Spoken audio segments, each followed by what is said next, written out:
Hello, everybody! No vídeo de hoje vamos falar sobre os comparativos de adjetivos. É um assunto bem leve, bem fácil de ser compreendido. Eu sou a Teacher Fabi e estou aqui para lhe ajudar a passar na sua prova de proficiência de mestrado e doutorado. Certo? Vamos comigo nessa? Então vejamos os comparativos, certo? Quando falamos de comparativos de adjetivos, a gente precisa ter em mente o princípio básico dos adjetivos, tá? Que é completamente diferente do português. No português, se nós vamos classificar, qualificar alguma coisa, essa qualificação vem sempre depois. Eu vou dizer que o carro azul é bonito, a casa grande fica no meu bairro. Então é casa grande, carro azul. É sempre depois do meu substantivo. Em inglês é exatamente o contrário. Eu coloco sempre o adjetivo, aquilo que eu estou qualificando, né, antes. Vejamos aqui o exemplo, então. This is a beautiful house. Esta é uma casa bonita. Vejam que o bonita ficou na frente do substantivo casa. I traveled in a small car. Eu viajei em um carro pequeno. O pequeno vem antes do carro, tá? Então, antes de mais nada, nós precisamos ter em mente que esta ordem, né, das minhas frases é diferente do português. Esses adjetivos vêm sempre antes, ok? Adjetivos, então, aquilo que qualifica, que dá uma identidade para o meu substantivo. Se esse substantivo ele é grande, pequeno, bonito, feio, né, azul, amarelo, ok? Vejamos então como que funcionam esses comparativos, tá?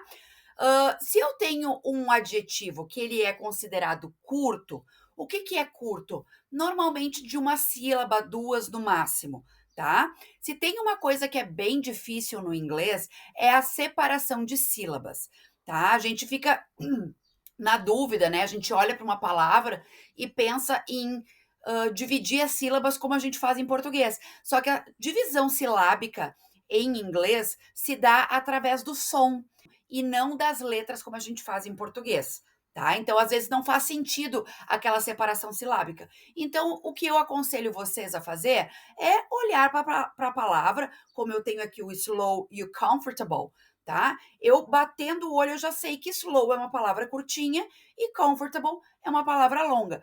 Pode ser que tenha algumas palavras que tenham duas sílabas ali que eu fique na dúvida. Mas aí, então, você deve fazer uma listinha dessas palavras que são um pouco confusas ou dúbias, né? E você tem que gravar que aquela palavra é curta ou aquela palavra é longa, certo? Mas de bate pronto você olha para a palavra e já sabe se essa palavra é curta ou longa, tá? Então o que que acontece? Temos um adjetivo curto, por exemplo, slow, temos um adjetivo longo que é comfortable. As regras de como comparar esses adjetivos são diferentes. Nós vamos ver aqui agora como funcionam cada uma delas, tá?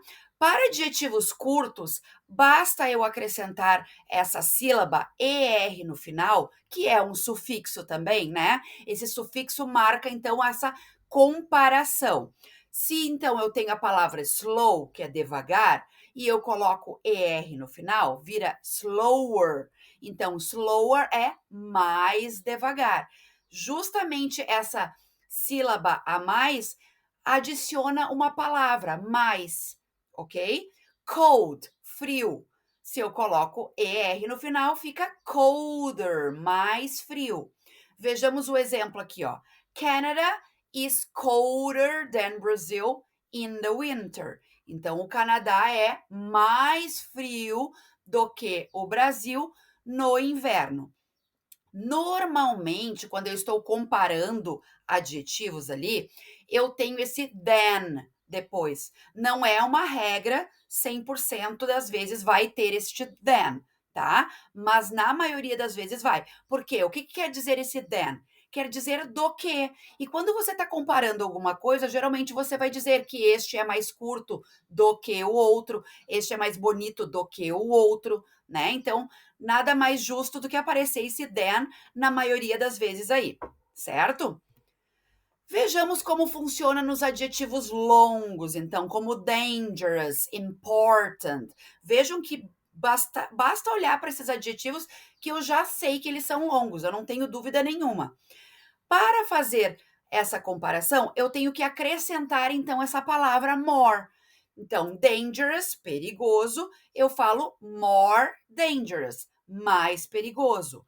Important, importante, more important, mais importante, tá?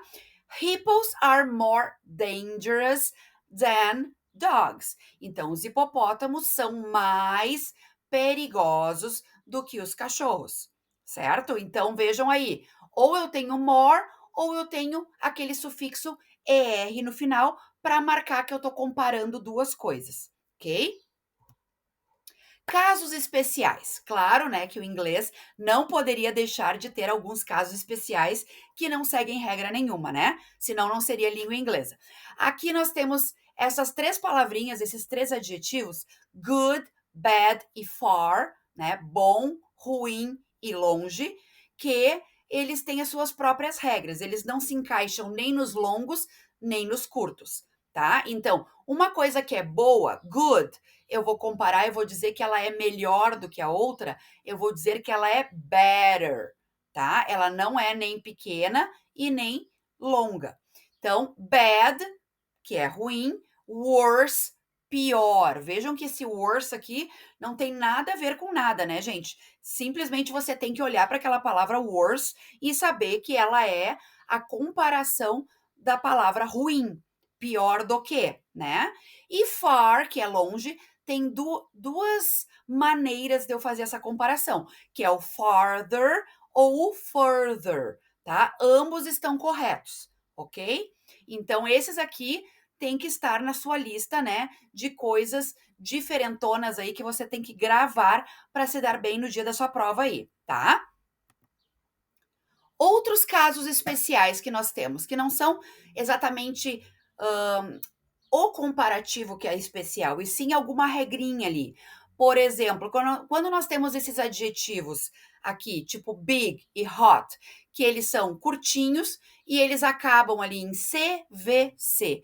Consoante, vogal, consoante. Vejam ali, o B é uma consoante, o I é uma vogal, o G é uma consoante, CVC, tá? Então, o que acontece nesses casos?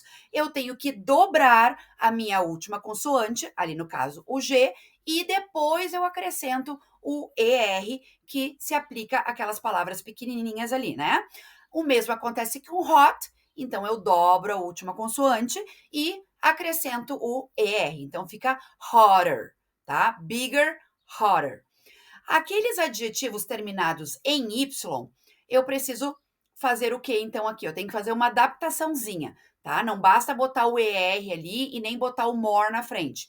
Eu tenho que fazer o que ali? Eu corto o Y, coloco o I no lugar, né? E depois eu acrescento este ER. Então, pretty, bonito, né? Bonita, fica prettier, mais bonito, mais bonita, certo? Então, aqui, pessoal, a gente vai começar a dar uma olhada naquelas frases que eu consegui retirar de provas de proficiência que contém, então, essa forma comparativa dos adjetivos, tá? Porque é bem importante que a gente consiga visualizar essas regras gramaticais, né, dentro do contexto do meio no qual nós estamos nos preparando para a prova, certo? E também exercitar sempre essa técnica de tradução, porque tradução é questão certa na prova, né, de proficiência. Às vezes tem uma frase, às vezes tem um parágrafo inteiro para traduzir, né? Então, quanto mais habituados nós estivermos com isso, né, com essa técnica de traduzir as coisas de forma compreensível, né, e não ao pé da letra, então melhor, certo? Então vejamos essa frase aqui retirada então da prova da cultura inglesa, que diz o seguinte: The mutation was also more common in men who died from a heart attack. Então, a mutação também foi mais comum, more common in men, em homens que morreram de ataque cardíaco. Vejam que o common, ele parece uma palavra curta, né? Mas eu não posso botar o ER no common.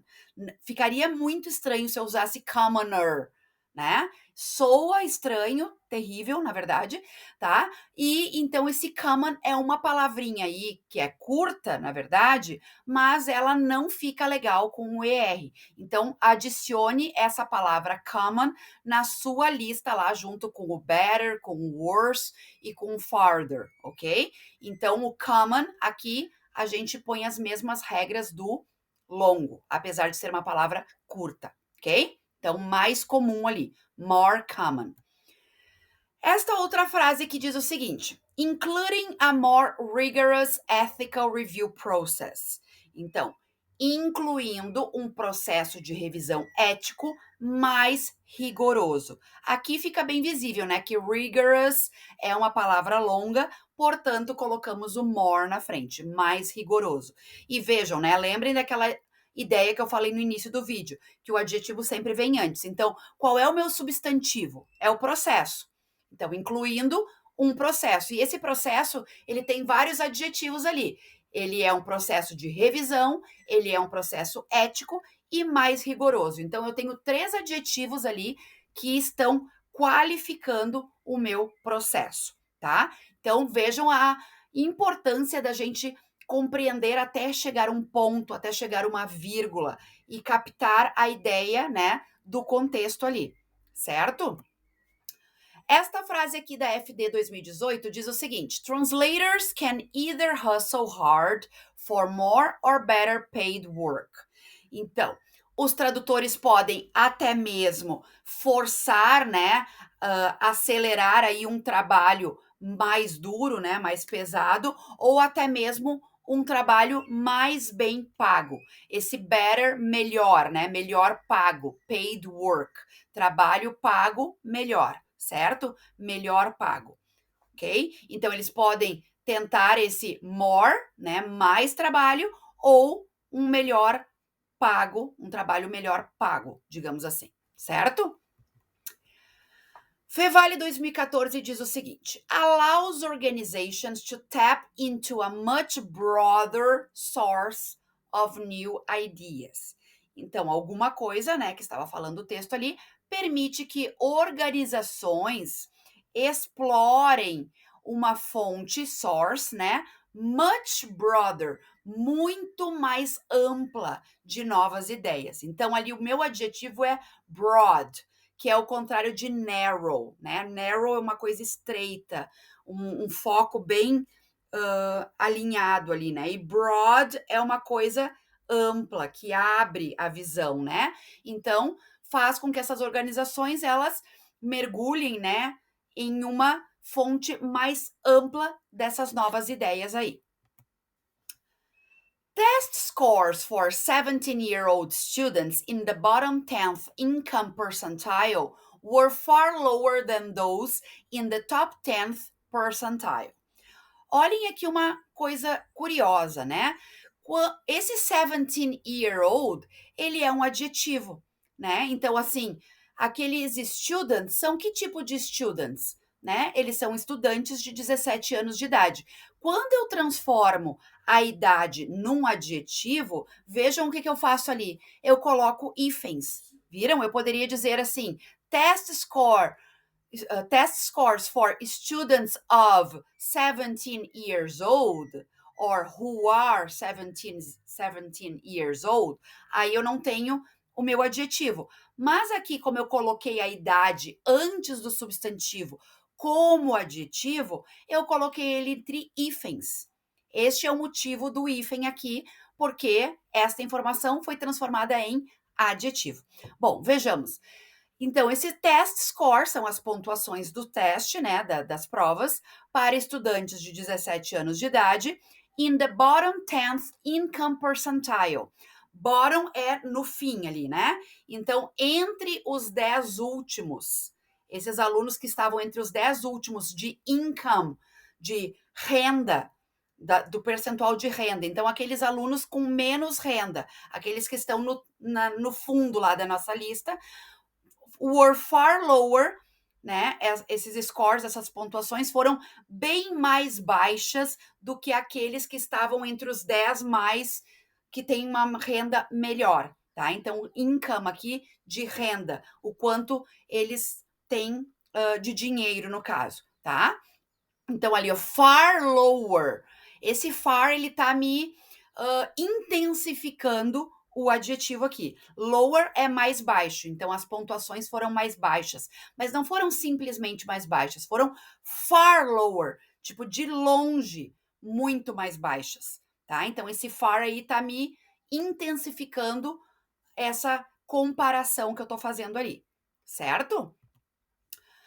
PUC 2016 diz o seguinte: areas of the cerebral cortex related to language learning had better language skills than other learners.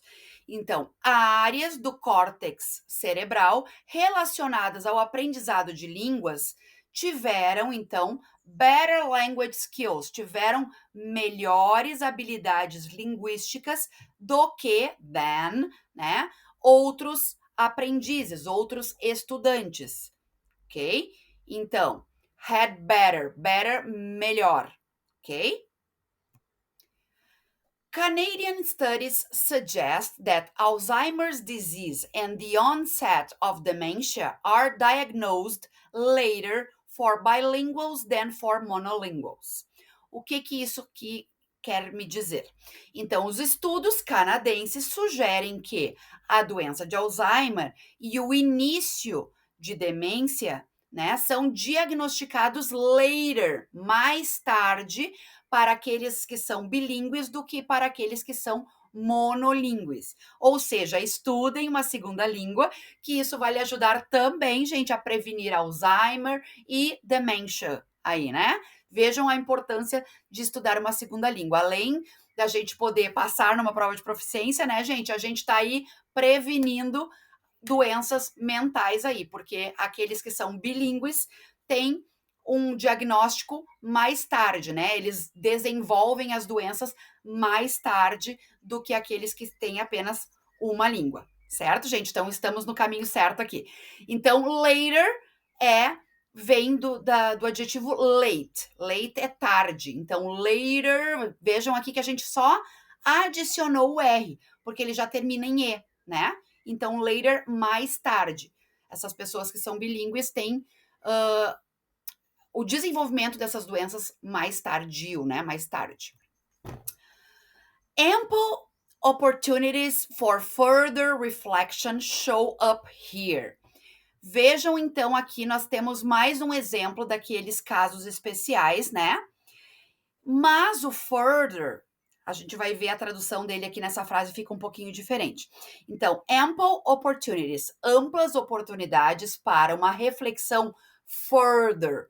A gente viu que further é o comparativo de far, de mais longe. Mas aqui fica estranho se a gente traduzir como uma reflexão mais longe, aparecem aqui. Então, esse further dá a ideia de adicional, de uma reflexão a mais, de um estudo a mais, que vai mais longe, talvez na minha área de pesquisa aqui, tá? Então, amplas oportunidades para uma reflexão adicional aparecem aqui, tá? Então, vejam novamente ali, né? A tradução precisa ser adaptada para o meu contexto, ok? Because of their worse health, patients with poor literacy skills are likely to have even greater educational needs. Aqui, então, em uma frase, gente, eu peguei dois comparativos, tá? Então, por causa ou devido à sua saúde pior, worse, né? O comparativo de bad, os pacientes com poucas habilidades de letramento, literacy, questão de alfabetização, né? Estão propensos, estão mais sujeitos to have, a ter, even greater educational needs, a ter até mesmo maiores necessidades educacionais. Então, great, você provavelmente conhece como ótimo. Oh, that's great, isso é ótimo. Mas great também quer dizer grande. Então, greater, maior, uma maior necessidade educacional, ok? Então, temos o pior e o maior na mesma frase aí. The focus would be helping students become more intelligent science consumers. Aqui temos um adjetivo longo, intelligent, com o nosso more na frente. Aqui fica bem mais simples, né, e visível de entender que essa frase está comparando coisas, né, com este more aí. Então, o foco seria, would be, lembram do would que eu falei que é o iria? Então, seria ajudar alunos a tornarem-se, então, consumidores de ciência mais inteligentes, mais críticos aqui, né, talvez. Então, more intelligent science consumers. Então, consumidores de ciência mais inteligentes. Outra frase aqui de provas de proficiência diz o seguinte: anti-bigamy laws are stricter in the Mormon heartland of Utah than elsewhere in the US. Então, leis anti-bigamia are stricter. Strict é uma coisa aqui, ó, exigente, rígida. Então, essas leis anti-bigamia são mais rígidas in the Mormon heartland, no coração, no centro mormon de Utah, né? Utah é ali uma cidade, do que elsewhere, do que em todo o resto dos Estados Unidos. Então, essas leis são mais rígidas nesta localidade aí do que em outros lugares dos Estados Unidos, ok? Olhem que coisa mais linda essa frase aqui, gente. Uma frase, estão vendo lá do people até o ponto do peers? Olhem quantas comparações nós temos aqui. 1, 2, 3, 4, 5, 6. 6 comparativos na mesma frase. Que loucura, né? Então, vamos dar uma olhada no que isso está significando aí. People who feel younger have a greater sense of well-being, better cognitive functioning, less inflammation, lower risk of hospitalization, and even live longer than their older feeling peers. Vamos ver então a tradução dessa frase gigantesca aqui, né? As pessoas que se sentem mais jovens têm um maior senso, greater, de novo, né? Um maior senso de bem-estar, well-being. Better cognitive functioning, melhor funcionamento cognitivo, menos inflamação, lower risk of hospitalization, um mais baixo risco de hospitalização e até mesmo live longer, vivem mais tempo do que aqueles peers, aqueles colegas, né, companheiros que older feeling, que se sentem mais velhos. Então, o fato de sentir-se mais jovem traz muitos benefícios em relação àqueles colegas, aquelas pessoas da pesquisa ali que se sentem mais velhas, tá? Então, younger, feel younger e older feeling de se sentir mais velhos ali, tá? Todos eles aqui short adjectives, adjetivos curtos. Young, younger. Great, greater. Low, lower. Long, longer. Old, older. E o better, que é a nossa exceção da regra, que é o comparativo de good, ok? De bom. Esta última frase aqui, eu separei por um motivo bem obvious, como diz ali, né? Estávamos falando até agora de comparativos de mais, né? E se eu quiser dizer o contrário? Se eu quiser dizer menos alguma coisa, como é que eu faço? Quando eu quero dizer menos, eu uso este less, que eu estou aqui mostrando em azul para vocês, tá? Então, others are less obvious. Então, outros são menos óbvios. Se eu quisesse dizer mais óbvios, eu diria more obvious. Se eu quisesse dizer mais comum, more common. Mas como eu quero dizer menos óbvio, menos comum, eu uso less. Less obvious, less common, less intelligent, less dangerous. Então, esse less eu uso menos para todos os tipos de adjetivos, sejam eles curtos ou longos. Então, quando eu estou dizendo mais, o tamanho do meu adjetivo importa. Eu preciso saber se ele é curto, se ele é longo, para saber qual é a regra que eu aplico aqui. Mas se eu quiser dizer que este adjetivo é menos, esse menos é less para tudo, tá? Ok? Certo, gente? Então, Chegamos ao fim de mais um conteúdo, né, gente? Espero que vocês tenham curtido aí, tenham aprendido esses comparativos dos adjetivos, que são bem simples, né, gente, de entender. E vejam a diferença, né? Se você tá lendo uma prova ali rapidinho, tá nervoso, né, e vê um more, um ER, eu sei o que quer dizer esse ER aqui no final, que tá comparando. Então, assim, é bem importante que a gente tenha essas ferramentas todas aí, né, aqui encaixotadinhas antes dessa prova de proficiência, que já tem o fator nervosismo aí para você, né? E você tá mais preparado, tá muita mais chance de se dar bem nessa prova aí. Certo, gente? Se você curtiu esse vídeo, deixa o seu like aí. Não esqueçam de compartilhar com os seus colegas aí, né, de faculdade, que estão na mesma situação que você, né, um primo, uma tia aí que estão fazendo, se preparando para o mestrado e doutorado. Certo, gente? Então, te vejo no próximo vídeo. Bye, bye!